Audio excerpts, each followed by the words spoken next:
Ignition sequence starts.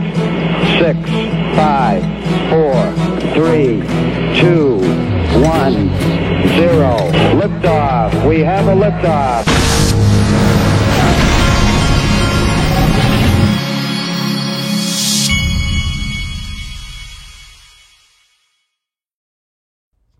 Hey everybody, this is the Digital Asset Investor, and I wanted to start this show off with this tweet right here. I love some of the things this guy's saying. Watch Bitcoin dominance drop. This is what we talked about. XRP is ready to spike towards absolute leadership. Excuse me. I thought that was a pretty great tweet right there. That he's been saying some extremely optimistic things. I love it. Okay. This was an interesting tweet too I wanted to show you. Has anyone noticed how eerily similar XRP price pattern was in 2021 versus early 2017? Fingers crossed. Please let history repeat.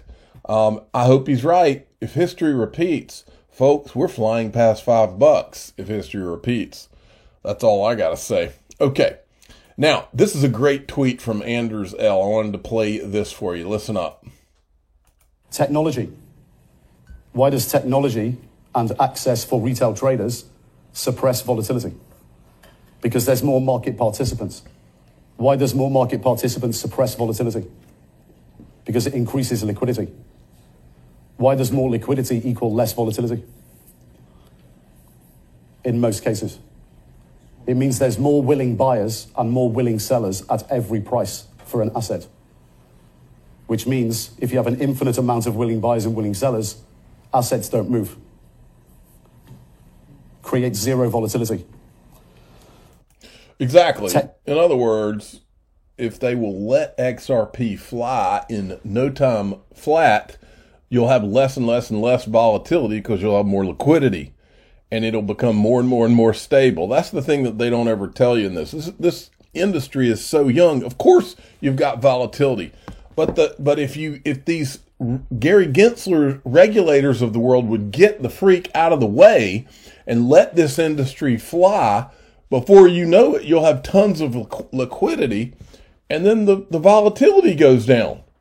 So it's just common sense. All right, here's some more common sense. The more that the markets go up, the more people get interested in crypto, the more hackers there are, the more bad guys there are that are trying to steal not only assets from the platforms, like in this case, another hack, Algorand's DeFi platform, Tiny Man, exploited for $3 million.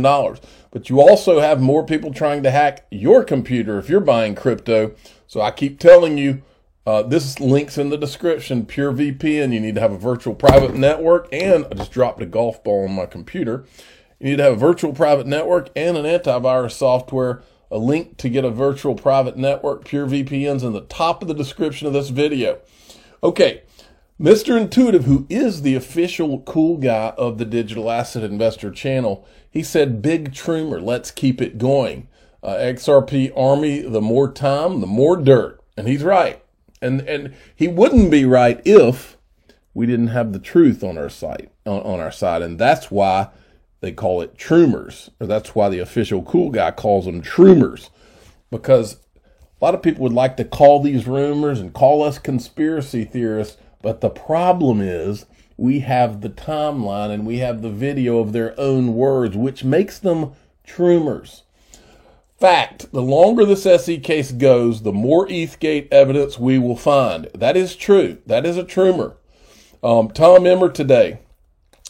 Gary Gensler, I'm still waiting on your response to our November 3rd letter asking you to make sense of why Bitcoin futures ETFs are allowed to trade, but not Bitcoin spot ETFs. Okay, says he's still waiting. And I replied to Tom Emmer with a couple of things. One, hey, Tom, what in the world is stopping you guys from investigating these people? The people are quite literally losing faith in our institutions. What am I missing here? We have the evidence, video, and timeline. Do we still have a country of laws? I'm really asking. And then I put this article for him to review. This is the Inspector General of the SEC. This is an article written about him. He's the supposedly the internal watchdog.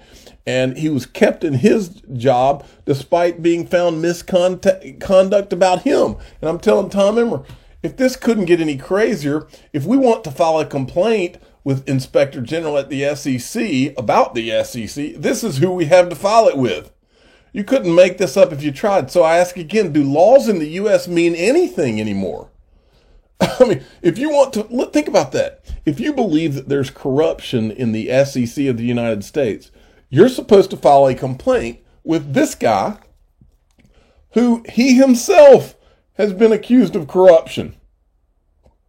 And I think they found him guilty too, or accused of serious misconduct. And they left him in the office. Why do you think they would do that? Unbelievable.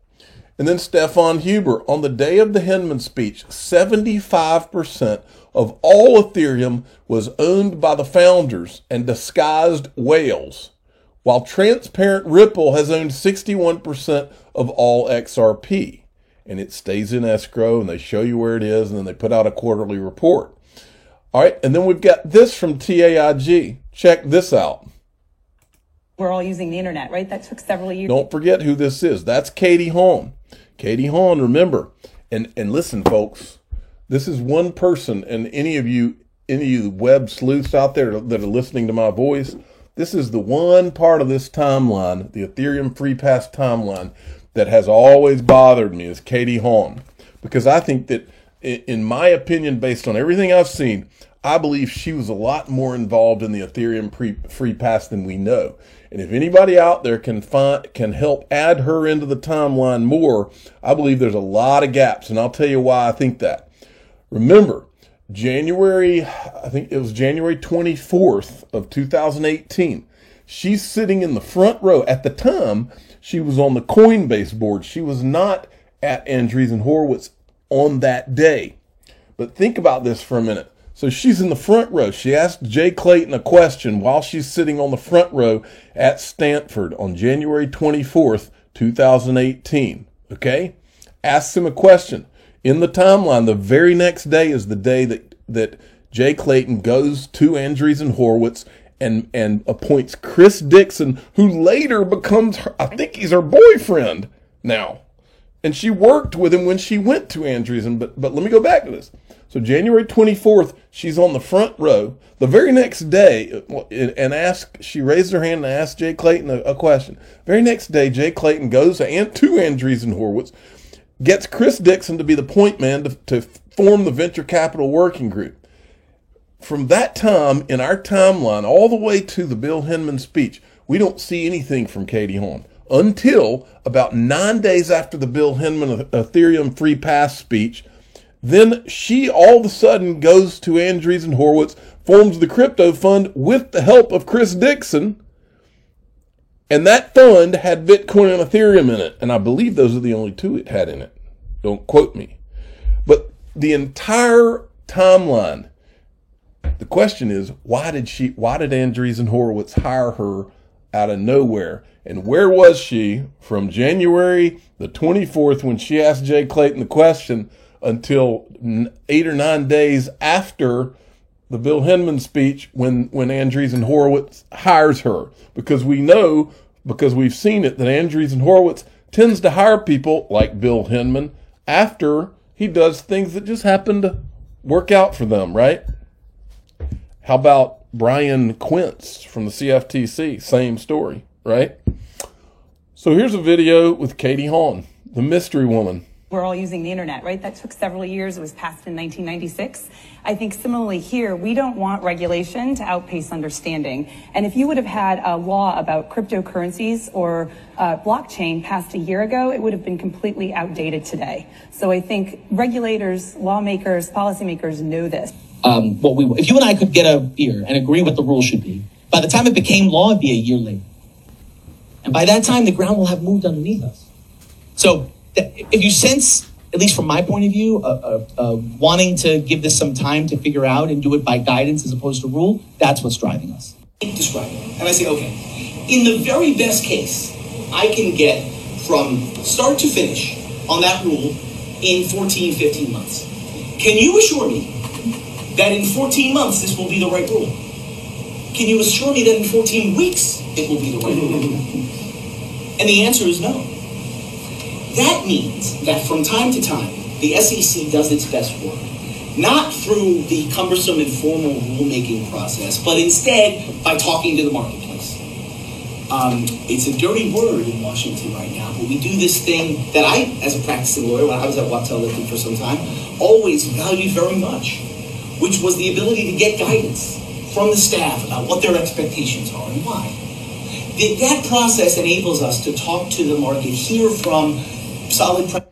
Okay, so there's that. So she's in sync with the SEC is the moral of the story. Now, I found this clip today, and I wanted to show it to you. Remember, and this is the crazier part of the story, folks, and you can't ever forget this.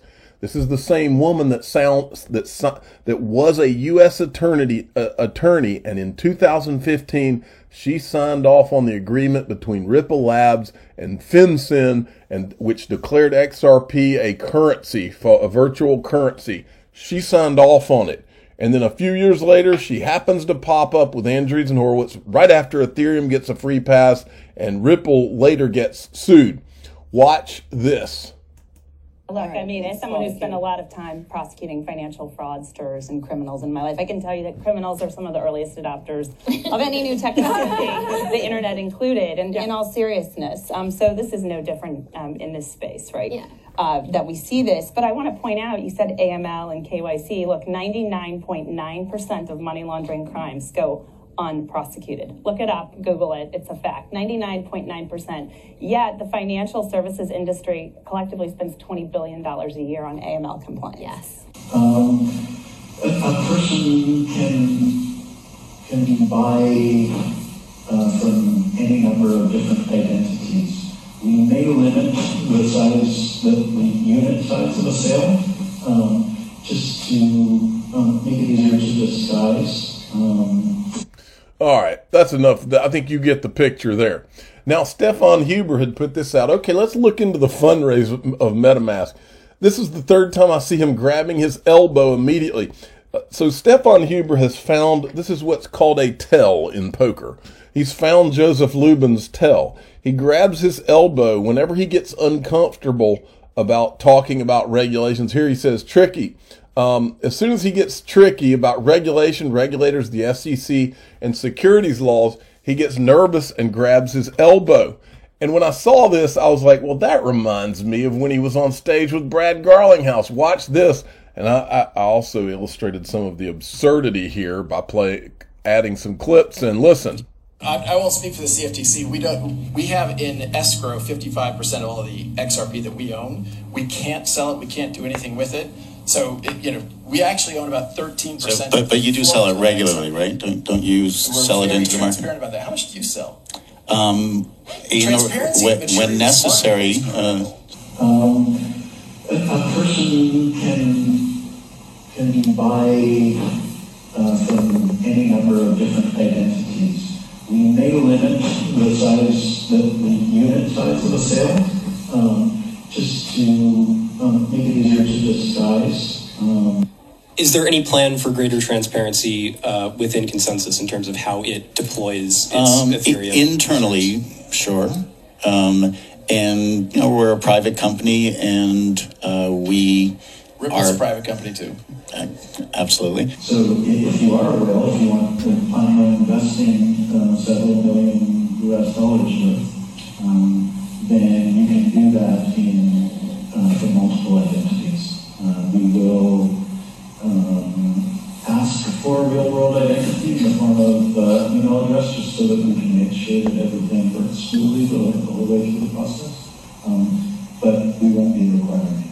So you can create a pseudonymous email and identity and actually purchase it. So there you go. And then then there was this from Stefan Huber. He's been on fire here lately. Remember when the SEC claimed in May that there was no need to provide the staff's internal views on Ethereum and Bitcoin because they had made enough public statements about them. And then in August, they claimed that those public statements were just personal opinions.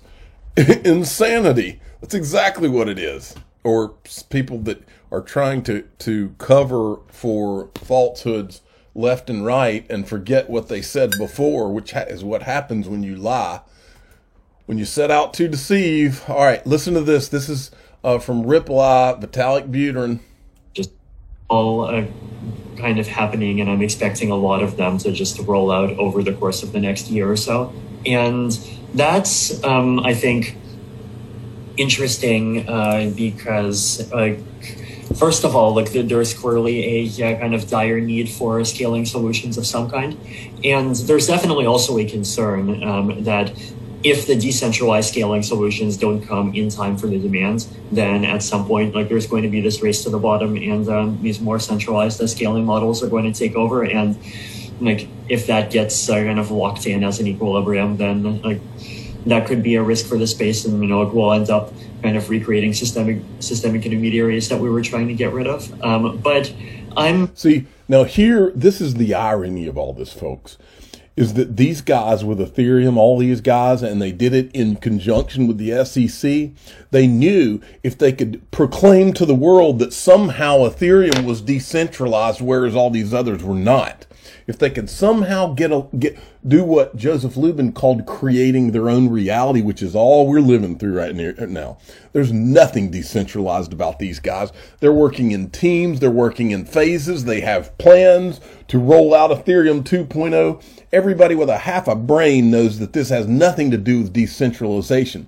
What this is word games. They knew if they kept saying, we're decentralized, we're decentralized, we're decentralized, that at some point the world would believe them and they would get away with it. But they didn't get away with it. They tried to create a monopoly for this Ethereum thing, and it's not decentralized. It never was decentralized. It couldn't be. It's Ethereum proof of work. They still don't have 2.0 out, and it can't happen without their teams, and they know it. Everybody out there knows it. It's one big, huge lie, and everybody knows it.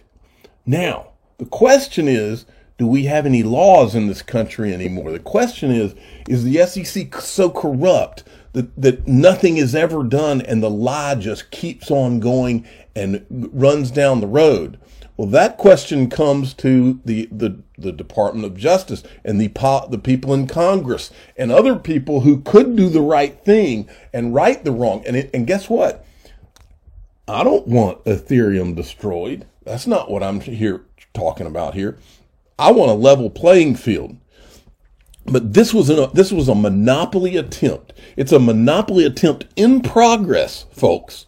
And it's off of this decentralization lie. There is nothing decentralized about a proof of work system. And then you create a separate system, which is Ethereum 2.0, proof of stake. And then you sit here and work with teams and have phases and plans and a leader and all these people, a common enterprise, and you're trying to at some point, you're going to merge them together after your plan and phases and all this have worked out, while the SEC looks the other way. That's what they're doing. And that's the fact, Jack. Okay? All right. And I'm going to end with this. And you do have to wonder if this party is coming to an end. This monopoly attempt is coming to an end when you see articles like this, because make no mistake, the same people that were behind trying to engineer this Ethereum free pass and this monopoly for Ethereum, which would include DeFi and tokenization and everything else, the same people behind it are the same people who coined the term Web 3.0, and now you're seeing articles from CoinDesk. Web 3.0 is too complicated for developers, and that's causing centralization. You have to wonder. And then we also saw Katie Haun step down from Andreessen Horowitz. She's going to, quote, form her own thing or whatever. You have to wonder if this whole thing is falling apart, because I do have a question for Katie Haun and some of the others. So here you are, you're this U.S. prosecutor, you prosecute Ripple, you go to Andreessen Horowitz, you guys have been working on Web3 and have all this Ethereum, what I call an Ethereum house of cards, and you don't even go back and look at the freaking video, the public videos of Joseph Lubin and these guys when they were forming this thing. You don't even think to go and look and find out what in the world these guys were saying and the things that they were talking about doing? Are you freaking kidding me? And you're gonna create a monopoly on this whole house of cards? What in the world were these people thinking? I'm the digital asset investor. I'm not an investment advisor. This is for entertainment purposes only. Please subscribe, hit the like button, and tell your friends and family that my 9-year-old would have known not to attempt a monopoly on a house of cards that is Ethereum proof of work with an idea to hopefully maybe transition to proof of stake if it works, which nobody knows if it's going to work.